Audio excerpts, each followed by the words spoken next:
Is it true that if you have a lot of money, you can do whatever you want? Even if it involves committing a crime punishable by death. As long as you have a lot of money, you could just clone someone who looks exactly like you to take the punishment instead? You can only say that the director's creativity is immense. This is an island called Lidoa. It has incredibly beautiful scenery in the Pacific Ocean. It has a special location, and scenery like nowhere else.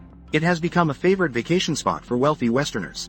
The guy, James, a young, blonde writer, handsome and charming, also brought his wife here on vacation. After completing the check-in procedure, his wife was eager to head to the beach. James, who was behind, was attracted by the motocross riding on the sand. At that moment, a girl named Gabby recognized him and eagerly approached. She said she was a fan of his. She had read all the books James wrote. James, flattered, puffed up a little. Soon, he and Gabby became friends. That evening, Gabby and her husband invited James and his wife to dinner. During the meal, Gabby told James. Both she and her husband were Hollywood actors. Every year, whenever they had free time, they came to this island for vacation. Soon after, they asked again, "Is it true that all writers have meager incomes?" This question made James a little embarrassed. His wife smiled and replied. Her account balance had several decimal points. She could comfortably support James. Although James kept smiling on the outside, it seemed that he didn't care about his wife's words at all. But in reality, he felt extremely embarrassed inside. Gabby sat across from him. It seemed she could see through the inner conflict between the couple. She then seduced James with a glance. The two exchanged flirtatious looks, making the atmosphere somewhat ambiguous. To have more time to spend together, Gabby rented a supercar. She took the initiative to invite James and his wife for a drive around the island. Then they found a secluded stretch of beach to sunbathe. James lay on the sand. His gaze involuntarily turned towards Gabby. Their eyes met, causing his heart to almost leap out of his chest. It was getting dark. James was eager to return to the hotel to relieve the discomfort he was feeling, so he suggested driving everyone back. On the way back, he pressed the gas pedal hard, while thinking of ways to get his wife to go somewhere else. Lost in his thoughts, he didn't notice a pedestrian crossing the road ahead. Crash. The unfortunate pedestrian was struck by the car and thrown onto the ground. After tumbling a few times, they lay motionless. James was so frightened he froze. After a few minutes, he remembered to take out his phone and call the police. But to his surprise, Gabby said that this desolate place had no cameras. So she told him to just drive on and ignore it. When you get back, just say they accidentally hit a power pole. I'm sure this will be covered up and forgotten. After returning to the hotel, the four of them pretended as if nothing had happened. Everyone went to their own rooms to rest. However, the next morning, the police suddenly knocked on James's door. They said James caused the accident and ran away. The police had gathered enough evidence. They asked him to go with them to the station. James, still dazed and confused, was taken away by the police. After meeting with the chief of police, he immediately sobered up. The chief of police informed him about the penalties on this island. Serious crimes like hit-and-run accidents would certainly be punishable by death. Hearing this, James was so scared he almost wet his pants. He quickly asked the chief of police if there was any way to avoid the punishment. The chief of police lowered his voice. There is still a way to solve this. The condition is that you must have a lot of money. In their country, there is a highly advanced living organism laboratory. As long as you provide enough money, the laboratory will clone a person to go to the execution ground and die in your place. After saying this, the chief of police handed over a pre-prepared contract. He gave it to James to sign. To save his life, James signed without hesitation. He immediately signed the contract. After that, the chief of police escorted him to an ATM to withdraw a large sum of money. After receiving the money, the nurses worked very efficiently. They took James from the police and led him into a mysterious building. They then stripped James of his clothes, put a head covering on him and fitted his teeth with special dental protection. Afterward, they opened the door and told him to enter the cloning room. Inside the room, the lights flickered. There was some kind of slimy substance under his feet. Then, the equipment was activated. James suddenly felt dizzy. He quickly lost consciousness. Afterward, when he opened his eyes, he saw his wife sitting by the bed. She told James that his clone was ready. It looked exactly like him. Curious, James forced himself to stand up. He got out of bed to see his clone. Just then, he encountered the chief of police. The chief of police patiently explained to James. In order to warn criminals, the government required James to be present to witness the execution. The clone of James was exactly the same inside and out. Even the thinking abilities and memories were copied. After saying this, the chief of police lifted the cloth covering the clone's face. James immediately lowered his head to examine the eyes and nose. This face really did look exactly like his own. Suddenly, the clone opened its eyes and stared at James with a look of astonishment. James, terrified, took a few steps back. Soon, the day of the execution arrived. In the gloomy and empty execution room, a beam of light shone directly on the clone. It was tied to a post. Tears streaming down, filled with extreme fear. Looking toward his wife with a pleading gaze. At this moment, James and his wife were sitting in the last row, nervously holding hands tightly. The boy in charge of the execution was the victim's son. Slowly, the action began. A few strong thrusts were made into its heart. Then it collapsed and died instantly. Although she knew that the one who died was only the clone of her husband, she still closed her eyes in fear. But James was different. He gradually relaxed. A smile even appeared on his face. Could this really be James's clone? After the execution, the police handed the ashes of the clone to the couple, saying it was a keepsake for them. She could not bear it any longer. As soon as they returned to their room, she started packing. She wanted to end this trip as quickly as possible. She immediately booked a flight back. But James searched everywhere and couldn't find the passport. He said they couldn't leave today. That night, as usual, the couple cuddled to sleep. But she turned her head away, facing the other side. Her eyes were red, blaming her husband for being cold-hearted and heartless. He had witnessed his clone being killed, yet he could still eat and sleep soundly. The whole night passed in silence between them. The next day, James went alone to the hotel reception. He asked the receptionist how many more days they had before they had to check out. The receptionist replied that in 10 days, the country would enter the rainy season. During that time, all hotels would close for a break. Hearing this, James's mood sank as he returned to the room. On the way, he met Gabby. She approached him enthusiastically and said she was planning to host a party. She hoped that her idol, James, could attend. Gabby's seductive appearance and voice, full of desire, reignited the flames of lust in James. That evening, as promised, James went to Gabby's room. He found out she had invited many guests, and they were all famous wealthy people. James sat with them, suddenly feeling a sense of belonging among this elite group. He became more excited, drinking more and more, and the conversations became cruder, until someone mentioned the law on this island. Joe then realized that every wealthy person here had seen a clone take the punishment for them.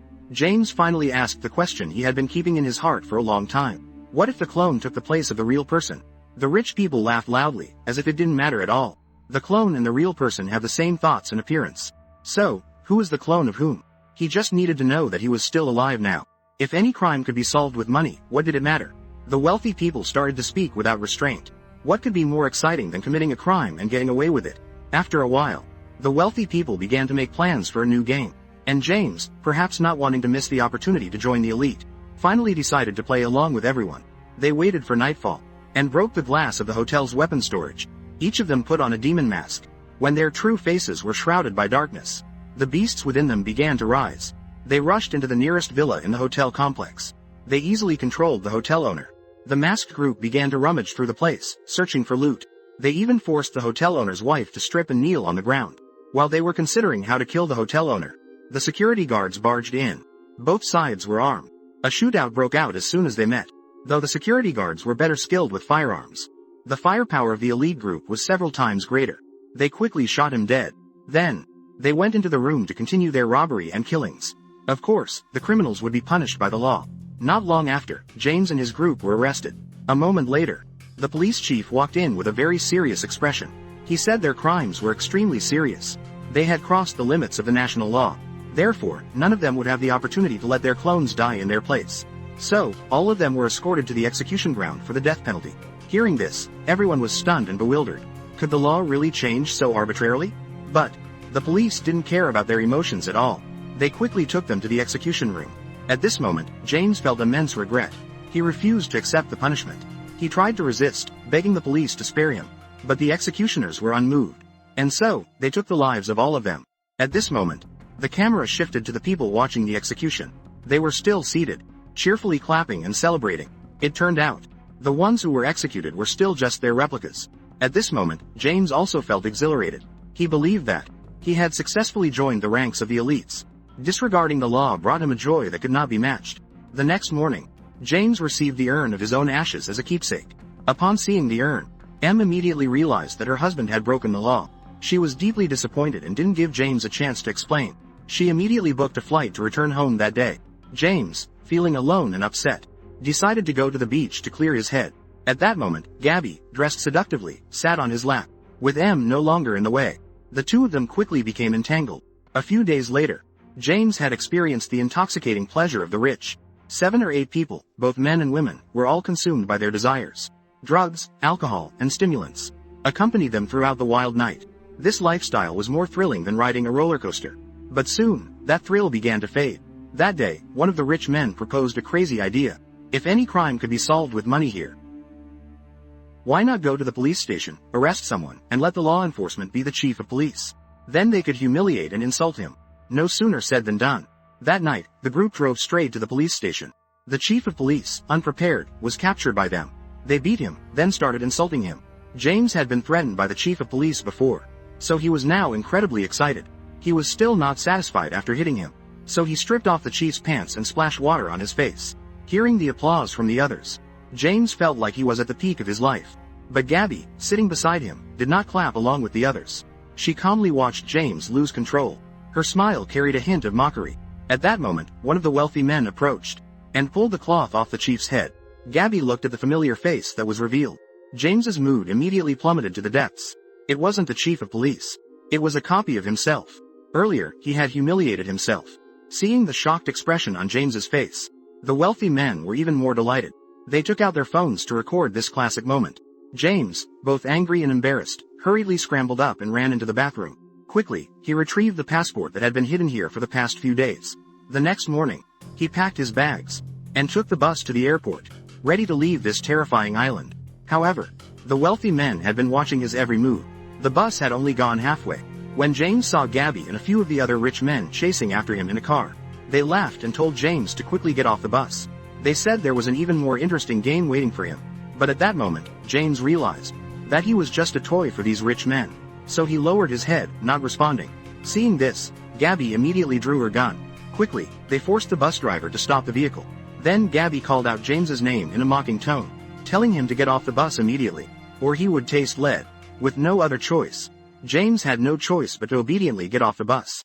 There was no seat for him in the rich men's car, so they made him walk back to the hotel. Soon, James was so exhausted that his shirt was soaked in sweat.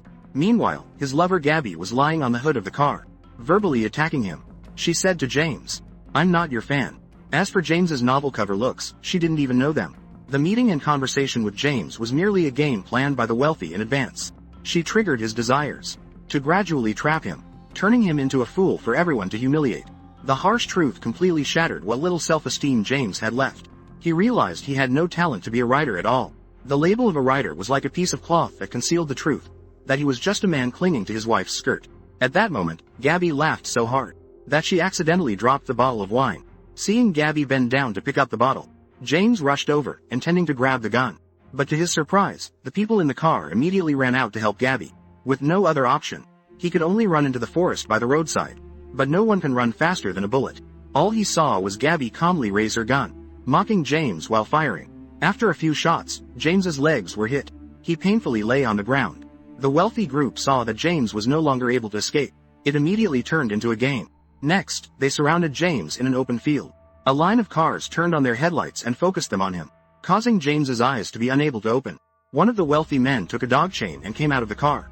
Descending from the car, it wasn't a dog, but James, completely naked. Immediately after, Gabby announced the rules of the game. That is, James and the clone of James would fight each other here. The winner would be set free. After saying this, they handed James a dagger. But at this moment, James was extremely confused. Could it be that he had to kill himself? Seeing that James hesitated, Gabby raised her gun and pointed it directly at him. With no other choice, James had no choice but to charge and fight hand to hand with his clone. After a while of fighting, both fell to the ground. James reacted faster. He immediately climbed on top of his clone and kept punching it until James's fists were covered in blood. The clone stopped breathing. Only then did James sit trembling on the ground in fear. At this moment, Gabby approached. She hugged James in her arms. She gently comforted him, as if she were consoling her own child. After several days of torment, as if living in hell, finally, the island welcomed the rainy season. Everyone packed up their belongings, preparing to return home. In James's suitcase, there were 3 urns containing his own ashes. On the bus back home, the wealthy people had returned to their normal state. They became much more polite and courteous. It seemed as though everything that had happened in the past few days was just a nightmare for James. Finally, at the airport, they began the procedures for everyone to board the plane. Before leaving, Gabby and her husband politely waved goodbye to James. They said they hoped to travel with James next year. After saying that, they proudly walked away. James looked at the people in front of him. The confusion in his heart grew stronger. Could it be that everything he saw before was just an illusion? Gabby waited until everyone had left. He was still dazed by everything that had happened. And so, he sat there, pondering in the light rain. The film ends here. This film is called The Infinite Pool. Do you think this film is good? If you think it's good, please like and subscribe. Thank you for watching our video to the end.